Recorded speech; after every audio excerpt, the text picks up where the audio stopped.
Bom dia a todos. Hoje uma quinta-feira a mais, nosso Evangelho no Lar. Vamos começar com uma prece, depois a gente lê uma mensagem do livro de Vida Feliz de Valdo Franco e em seguida a gente passa para o segmento do nosso estudo. Então pedimos a todos que fechem os seus olhos, olhem para dentro da sua alma, essa é a intenção de pedir para fechar os olhos, que a gente entre dentro de nós mesmos por um minuto, para que a gente serene a nossa alma, nossos batimentos cardíacos, e entre em contato com o mais profundo da nossa alma, que de consequência também entrar em contato com o nosso mentor, com o nosso anjo guardião, e com a legião de espíritos que nos seguem, nos auxiliam todos os dias, inclusive nesse estudo. Começamos então agradecendo a essa legião de bons espíritos que nos inspiram para fazer esse estudo. Também agradecemos todos os desafios que vamos recebendo durante o dia, durante a semana, que são grandes oportunidades que nós temos para realmente colocar em prática tudo isso que a gente vai lendo aqui. E esse é o objetivo da vida, né? O aprendizado, essa grande escola. Então, também agradecemos esses desafios e pedimos que tenhamos cada dia mais coragem, mais fé para enfrentar esses desafios de maneira menos dolorida possível e assim seguir na nossa jornada, cada dia mais dentro da nossa jornada e menos preocupado com a jornada dos demais. Gratidão a todos e pedimos autorização para começar o Evangelho no Lar de hoje, que assim seja.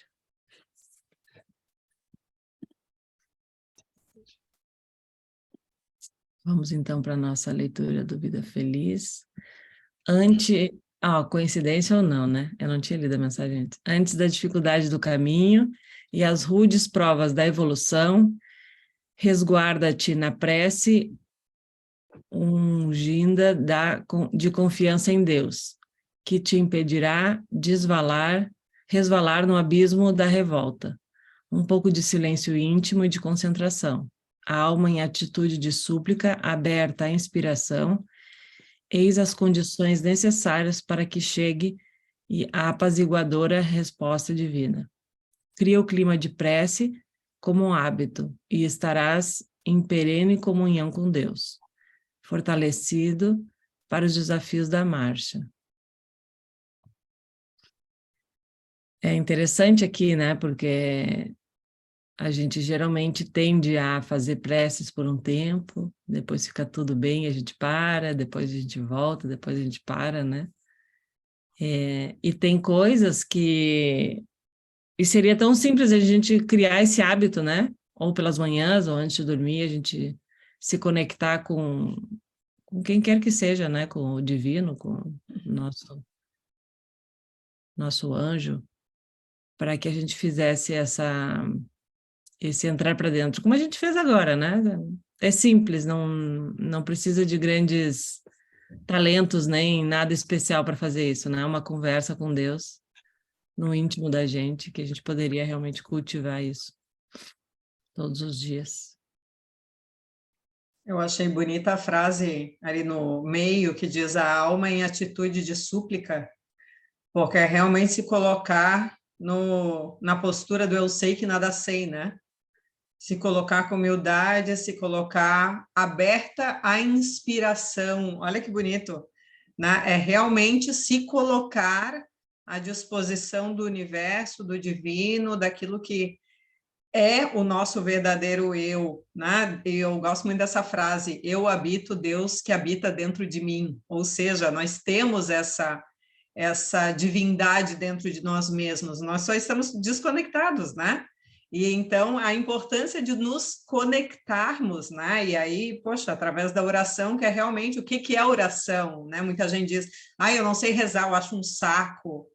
Cara, é simplesmente tu te colocares, como tu colocas na oração, né, Má? Fechar os olhos e se colocar realmente naquele momento de olhar para dentro e às vezes nem palavras precisam ser ditas, né? O simples fato de se colocar com humildade e abertura àquele momento, poxa, já é tanto, já é muito mais do que a gente poderia fazer, né? Ou mesmo com palavras.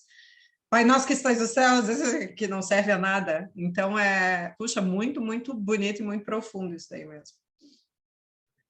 E também lembrei, desculpa, eu também lembrei de que a gente procura tantas respostas, né? Falo por mim, em tantos lugares, e a gente não consegue fazer exatamente o que ele está dizendo aqui, porque as respostas estão dentro da gente, não está no exterior.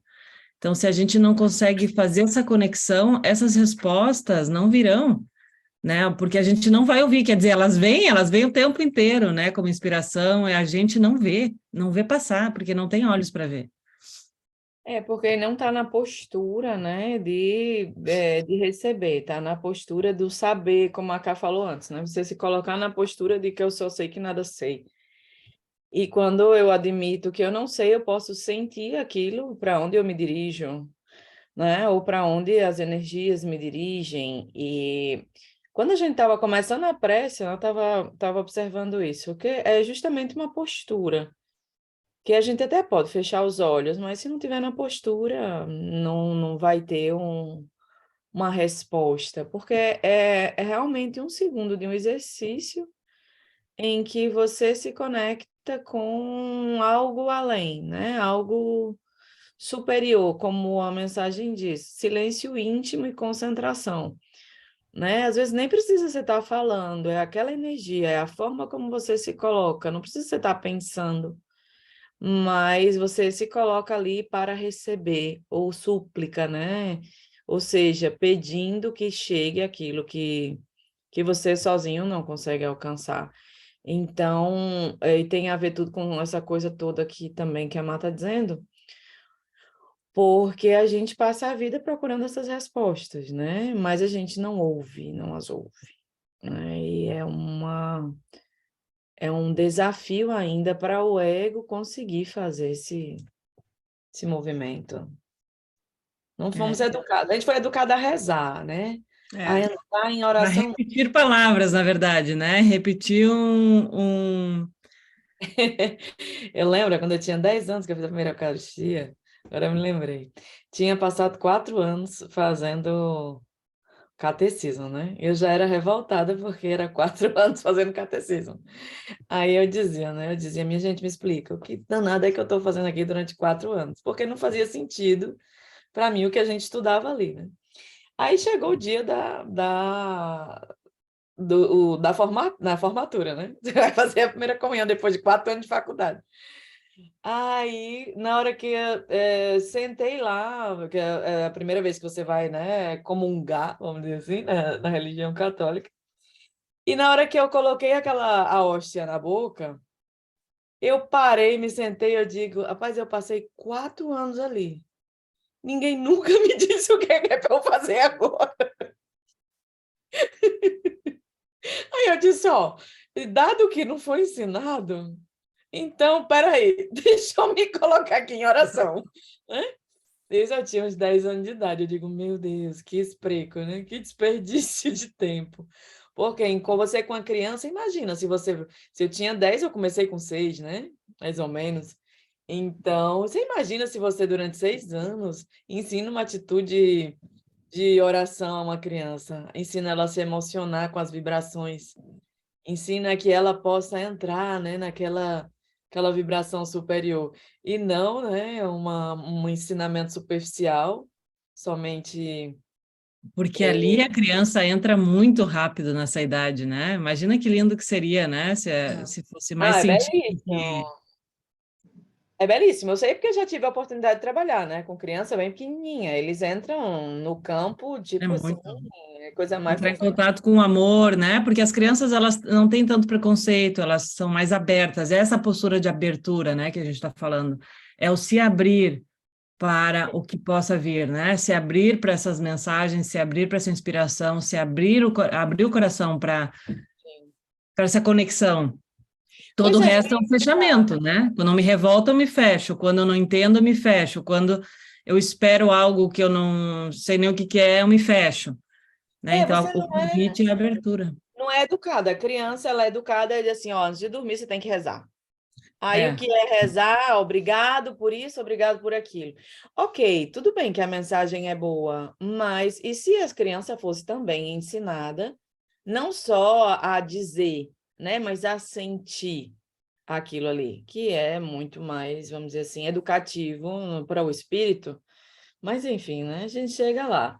O importante é a gente saber que, apesar de sermos adultos, a gente ainda também não tem essa postura. Era isso que eu ia dizer, porque, na verdade, sendo adulto, a gente perdeu essa conexão, né? Então, como é que a gente vai ensinar a criança uma coisa que a gente nem se lembra mais, né? Já não foi ensinado, não vivenciou e continua sem ver. Então, é muito legal esse wake-up call, né? Essa lembrança, essa reflexão. E eu estou pensando aqui, puxa vida, é verdade. Pô, ontem minha filha se emocionou, eu devia ter falado para ela, ó, nesse momento, né? Porque a gente realmente passa oportunidades, deixa passar, né? Então, ficar mais atenta, muito legal. Exato, a gente não foi educado, né? A gente, infelizmente, ainda não tem a educação, mas nunca é tarde para começar. Vamos lá para o nosso estudo de hoje, benefícios pagos com ingratidão. A gente está na instrução dos espíritos, né? Capítulo 13.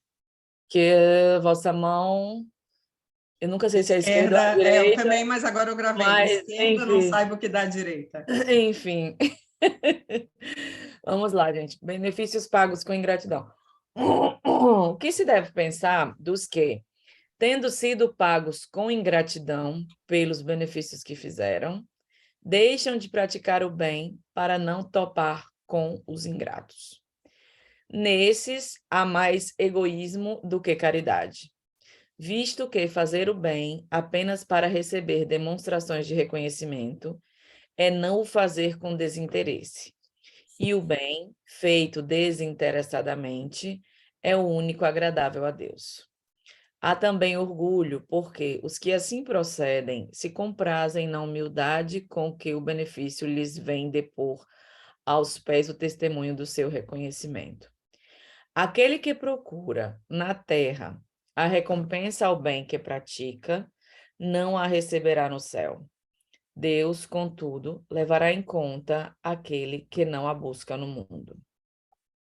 Deveis sempre ajudar os fracos, embora saibas de antemão que aqueles a quem fizerdes o bem não vos agradecerão por isso.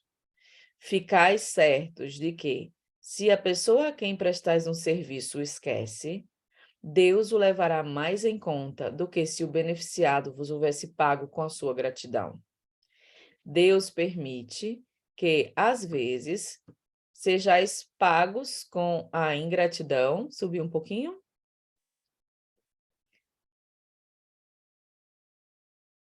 Sejais pagos com a ingratidão de que eu estou.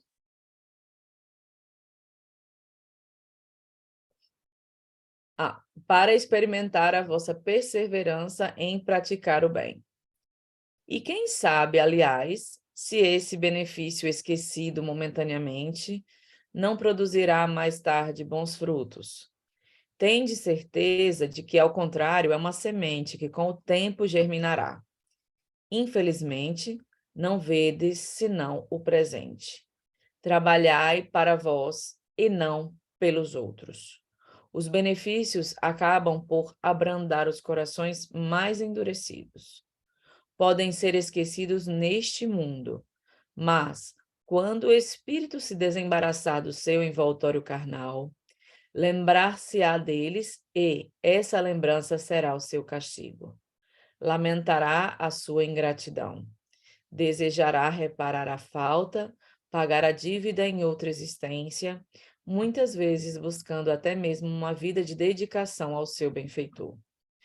É assim que, sem o suspeitardes, tereis contribuído para seu adiantamento moral, e vireis a reconhecer mais tarde toda a veracidade desse preceito. Um benefício jamais se perde. Além disso, também tereis trabalhado por vós mesmos, porque conquistareis o mérito de haver feito o bem desinteressadamente, sem vos deixardes desanimar pelas decepções. Meus amigos, Se conhecesseis todos os laços que prendem a vossa vida atual às vossas existências anteriores, se pudesseis apanhar num golpe de vista a imensidade das relações que ligam os seres uns aos outros em benefício do progresso mútuo, admiraríeis mais ainda a sabedoria e a bondade do Criador que vos permite reviver para chegardes a Ele. Guia Protetor, 6.862. A gente realmente não tem essa dimensão, né? Dessa último parágrafo aqui, a gente realmente não tem a imensidade das relações que ligam os seres uns aos outros, né? Quantas vezes será que a gente está negando uma caridade a alguém que já passou na nossa jornada mais de uma vez, né? Ou seja, deixando mais uma vez passar uma oportunidade porque a gente não está conectado, não está no nosso sentir, né? E está só vivendo... Quando ele fala aqui, nesse outro livro que eu uso para fazer meus pensamentos aqui, ele fala que a caridade é amar incondicionalmente. Olha como isso é difícil para nós. Se a gente parar para analisar que, entre aspas, o maior amor que pode existir na Terra não seria o amor de pais para filhos, com o egoísta ainda é esse amor, né? Então, como é que a gente vai desenvolver esse amor para o próximo, né? Para aquele que eu não convivo, para aquele que eu, entre aspas, né, não conheço e tudo mais. Então, nossa jornada aqui, pelo que eu entendo sobre a caridade, realmente é fazer coisas ainda muito básicas, né? Muito iniciais, assim, a gente não é só questão da parte material, né? É como eu citei alguns modos de caridade na sessão anterior, e é tão simples como a gente, né, muitas vezes, a intenção, ó, isso que eu queria dizer, a caridade inicia tudo na intenção, né? A gente conversar com alguém sem ter a intenção de ferir, isso já é uma caridade no nosso nível moral. A gente escutar uma crítica sem se ofender profundamente, refletir sobre isso. Poxa, será que faz sentido? Se não faz, tá tudo certo, eu deixo lá para o outro. Né? Não desejar o mal ao outro. E isso, só essa, né, básico, se a gente conseguisse fazer isso, já seria uma grande caridade, do meu ponto de vista, né? Pois é que para a gente ajudar, a gente precisa estar despido do medo, né, do egoísmo. Para a gente ter o exercício do amor, a gente precisa superar as nossas inseguranças. E as nossas inseguranças, infelizmente, ainda estão no nível muito adoecido. Então, elas comandam até muitas vezes as nossas intenções. Às vezes a gente tem intenção de fazer o bem, mas de alguma forma não consegue aquele intento por conta dessa imaturidade moral. Achei bem interessante essa coisa da gente não imaginar, né? A leitura traz essa reflexão, que ela é um grande ensinamento, que às vezes a gente não sente no nosso dia a dia. Que a gente tem mais ligações do que imagina, porque a gente fica muito ligado aos laços de sangue, né? As pessoas que são ligadas a nós através dos laços de sangue, que são aquelas que a gente tem a obrigação de ajudar, né? De estar ao lado, mas que a gente nem imagina, por exemplo, que tipo de ligações nós que estamos aqui podemos ter, né? Que tipo de ligações as pessoas que nos rodeiam e que passam no nosso caminho. Imagina para uma situação de ajuda. Eu me lembrei muito do Benjamin, que é o filho da Cláudia, porque um dia que ele estava aqui, um bebê maravilhoso, a coisa mais fofa do mundo, e louco por titia, né? Aí, quando ele estava no meu colo, eu via que ele se sentia tão bem, mas tão bem, tão bem, tão bem. E eu dizia assim, Cláudia, a gente não sabe por que vocês vieram parar aqui. Porque tenho para mim... Coincidência não vai ser, né? Assim, eu tenho para mim que esse menino tá bem demais com titia. Né? Ou seja, ali eu senti uma energia, como quem diz assim, ó, tá tudo certinho. Algumas vezes você não tem... Porque eu lembro que algumas pessoas ficavam bem porque foram muitos meses. Às vezes eu ia, por exemplo, no salão, aí uma vez a Cláudia foi comigo. E aí a menina do salão, do cabeleireiro aqui embaixo, ela dizia, ah, mas então vocês são muito amigas, né? Não, porque para você ficar tanto tempo, né, com uma pessoa na sua casa, você é muito amiga dela, né? Aí eu refletia, mas eu sou amiga dela. Mas ela tá querendo dizer assim, que é uma pessoa da minha vida. Eu digo, não, rapaz, não é. A gente se conheceu pouco tempo faz, casualmente. Ela me deu uma mão, foi quem me trouxe para cá, também não me conhecia, né? Também não me conhecia, não fosse ela, não teria nem vindo.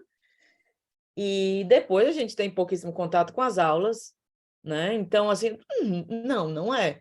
Mas você vê, sem querer, as coisas ligam você, por exemplo, em duas situações, que são situações particulares, né? Que foi a primeira vez que eu vim para cá, para Bolonha, por exemplo, nunca mais voltei, né? Se não fosse através dos caminhos que ela estava fazendo, eu não tinha chegado aqui. E depois esse. E o que eu achei mais interessante foi a sensação com o bebê, né? Que eu dizia assim, menino, você vem da onde, hein, Vetitia? Né? Às vezes é um espírito que lhe é caro, que naquele momento estava passando, né, um desafio, chega até você e você não sente, parece que não é nada seu, né? Mas no fundo tem uma ligação de alma. Então, assim, a gente não percebe isso. E como a mensagem diz, a gente está sempre muito... Ou quantas vezes a gente não se pega com raiva, por exemplo, da ingratidão, né? Ai, eu fiz isso, eu fiz aquilo, eu fiz aquilo. Aí o espírito diz logo, né? No começo, ele diz, meu bem, caridade não, meu anjo. Você é muito mais egoísta que caridoso, acorda. Né? Você está fazendo, mas você está esperando algo em troca. Se você realmente fosse caridoso, você esperava de Deus, não o reconhecimento dos homens. Né? Então, como eu digo, é um grande tratado de autoconhecimento, para que a gente veja na gente esses movimentos e possa, pela luz da verdade que nós ainda não temos, começar a se transformar.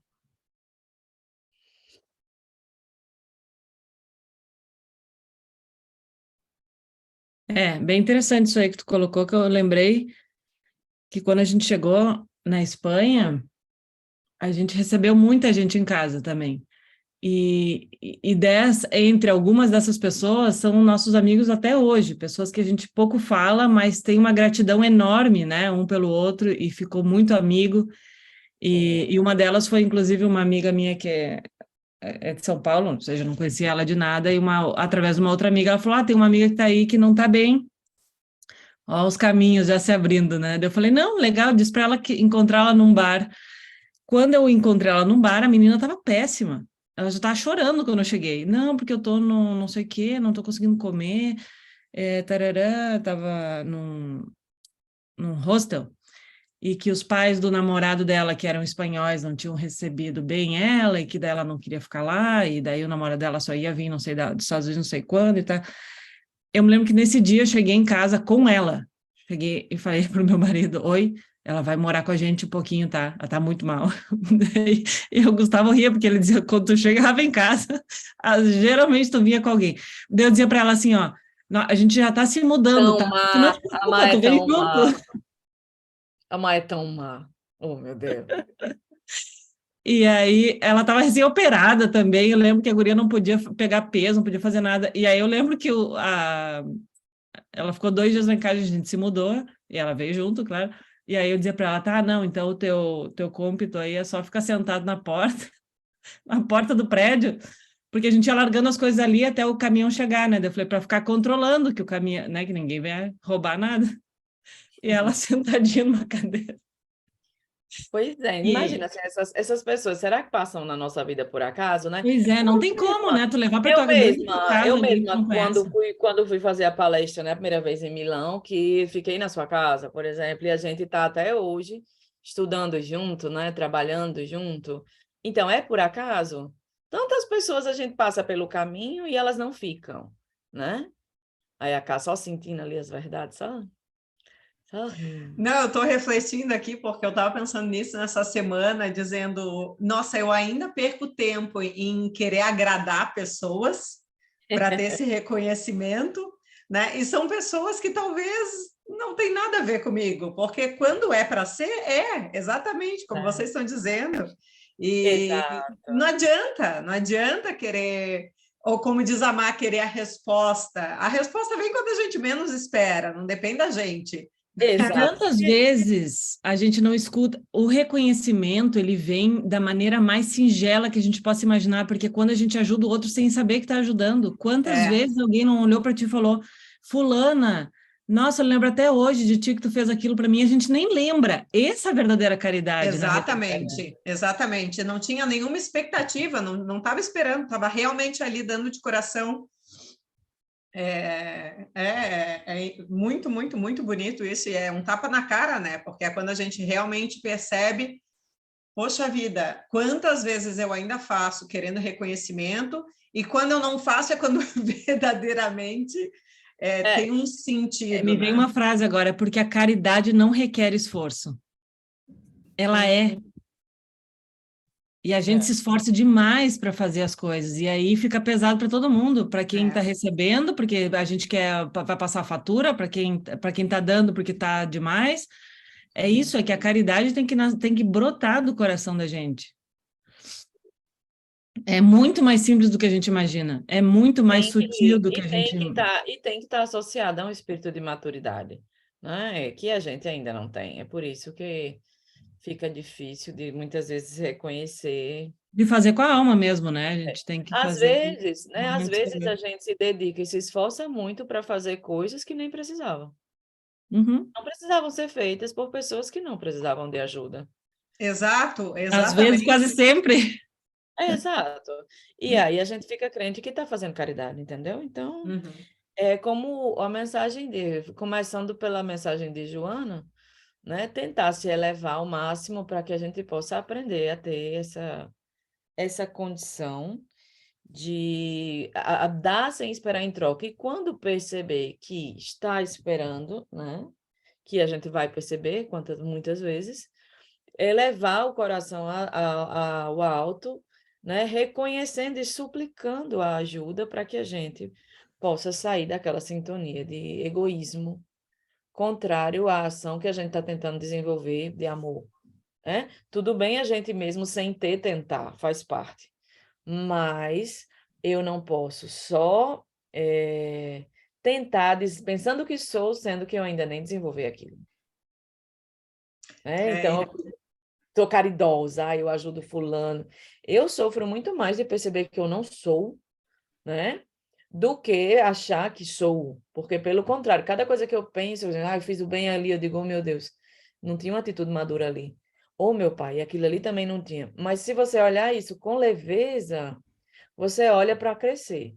Se você olhar com culpa, aí você olha para não caminhar, né? Então é muito sutil sempre a linha.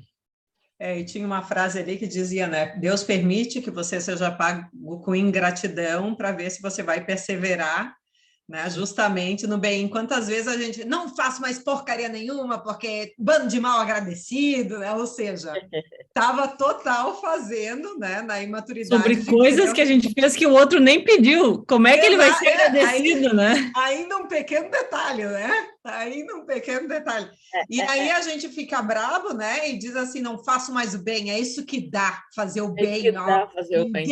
Ninguém dá valor. Dá valor. Então não faz, meu amor. Então não faz. Tava doido para fazer o mal, né? Exato. Estava procurando a justificativa. Para não fazer nada e tá ali colocando a culpa dos outros, né? Então, pá, dá na cara mesmo. Muito bom. Mais alguma coisa, meninas? Não. A reflexão, né, que vai ficar agora para a semana. Não, é melhor se conformar. Melhor ficar assim. Então, vamos finalizando hoje esse evangelho maravilhoso que me vem da Ridere, porque realmente é tanto tapa na cara, né?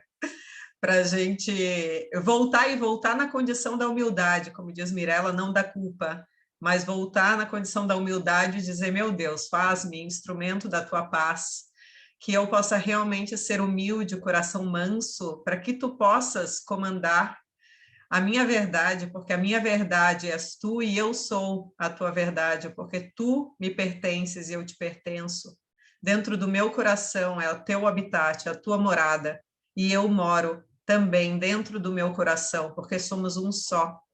Somos feitos à imagem e semelhança de ti, ó Pai, da tua grandeza, da tua sabedoria, do teu esplendor, que possamos reconhecer toda esta maravilha e grandiosidade que existe dentro de nós por ti, todos os dias da nossa vida.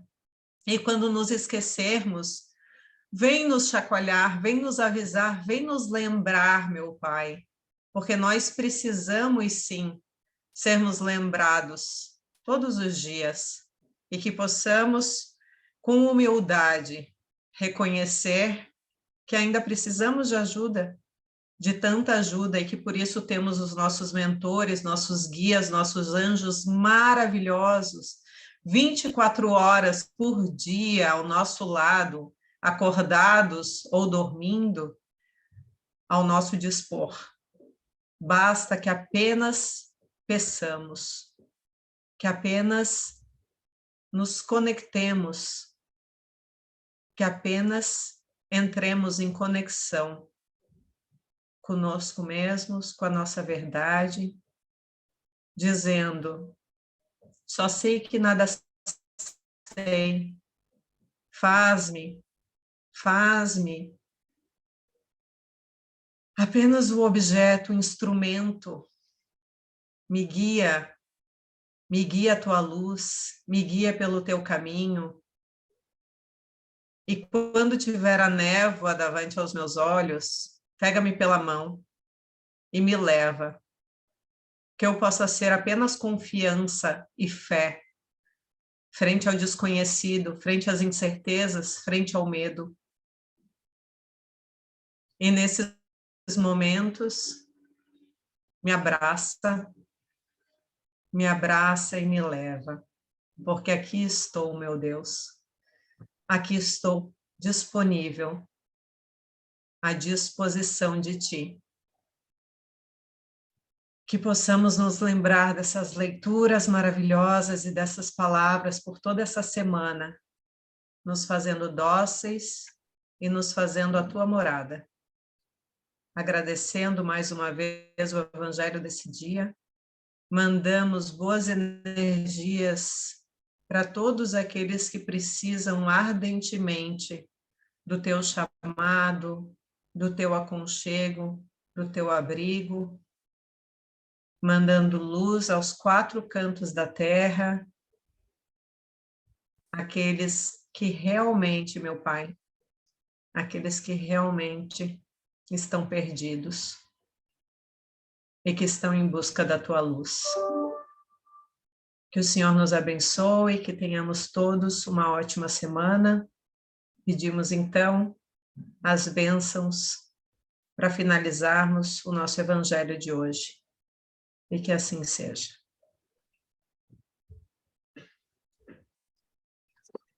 Assim seja.